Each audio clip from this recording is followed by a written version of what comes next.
अस्सलाम वालेकुम दोस्तों, कैसे हैं आप सब। मैं हूं मोहम्मद कासिम और आप देख रहे हैं दी कासिम व्लॉग्स। भाई ने पूछा है कि यहाँ पे एक मंथ का खर्चा जो है वो कितना होता है, टोटल एक मंथ कितना खर्च आता है, रहने सहने का और खाने पीने का जो टोटल खर्च है कोरिया में जो E9 वर्कर हैं उनका एक मंथ का खर्चा कितना है। इस हवाले से आज मैं आपको मुकम्मल इंफॉर्मेशन दूंगा कि यहाँ पे कोरिया में रहते हुए जो एक मंथ का टोटल खर्चा है वो तकरीबन कितना होता है। अच्छा तो दोस्तों, यहाँ पे जितने भी E9 वर्क वीजा पे दोस्त आते हैं उन तमाम के काम डिफरेंट होते हैं, तकरीबन डिफरेंट कंपनीज होती हैं और डिफरेंट काम होते हैं। ये आपकी कंपनी पे डिपेंड करता है कि आपकी कंपनी आपको क्या क्या बेनिफिट्स देती है। कुछ कंपनियां रहाइश भी देती हैं और महीने का जो खाने पीने का खर्चा है वो भी देती हैं, और कुछ कंपनियां रहाइश देती हैं लेकिन खाने पीने का खर्चा नहीं देती, वो खुद करना होता है अपनी सैलरी से। तो मैं आपको बता देता हूँ, अगर तो कंपनी की रहाइश हो तो फिर बंदे का कितना खर्चा आता है खाने पीने का और बाकी ट्रैवल वगैरह का वो कितना बन जाता है, जो यहाँ पे रहते हुए अपनी सैलरी से मैनेज करना पड़ता है मेरे भाई। अगर तो आपकी कंपनी में रहाइश कंपनी की तरफ से हो, खाने का खर्चा आपको कंपनी ना दे,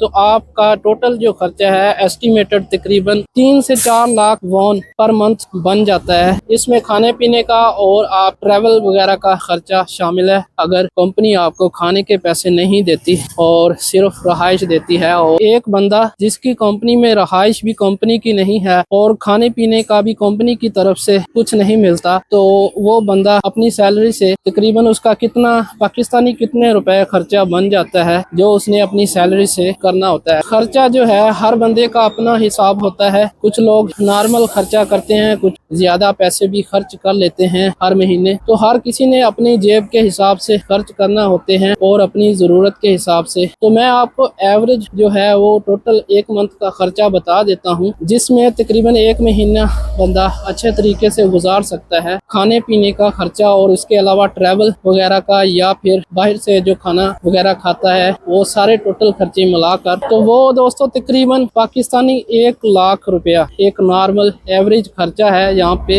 एक मंथ का, ठीक है, जिसमें खाना पीने के खर्चे हो गए और बाहर निकलने के ट्रैवल वगैरह के, और उसके अलावा बाहर से अगर आप कुछ खाते पीते हैं वो हो गया। उसके अलावा अगर आपको डेली रूटीन में कोई चीज़ की ज़रूरत पड़ती है, वो तमाम चीज़ें मिलाकर जो टोटल एस्टिमेटेड खर्चा है एक आम वर्कर का वो पाकिस्तानी तकरीबन 1 लाख रुपया बनता है। बाकी दोस्तों आप अंदाज़ा लगा लें कि अगर आपकी सैलरी पाकिस्तानी तकरीबन 5 लाख रुपया है, 1 लाख पाकिस्तानी जो है वो आपका एक मंथ का खर्चा बनेगा यहाँ पे रहने का, खाने पीने का, ट्रैवल वगैरह का और डेली रूटीन का, जो आपको निकाल कर बाकी 4 लाख रुपया आप पाकिस्तानी जो है वो सेव कर सकते हैं, पाकिस्तान भेज सकते हैं। तो ये एक एस्टिमेटेड आइडिया है। बाकी दोस्तों यहाँ पे डिफरेंट कंपनीज हैं, डिफरेंट काम है और सैलरीज भी डिफरेंट हैं काम के हिसाब से। कुछ कंपनियों में काम बेसिक होता है, कुछ में ओवर टाइम भी होता है, उस हिसाब से फिर सैलरी जो है वो ज्यादा बनती है। और कुछ कंपनियों में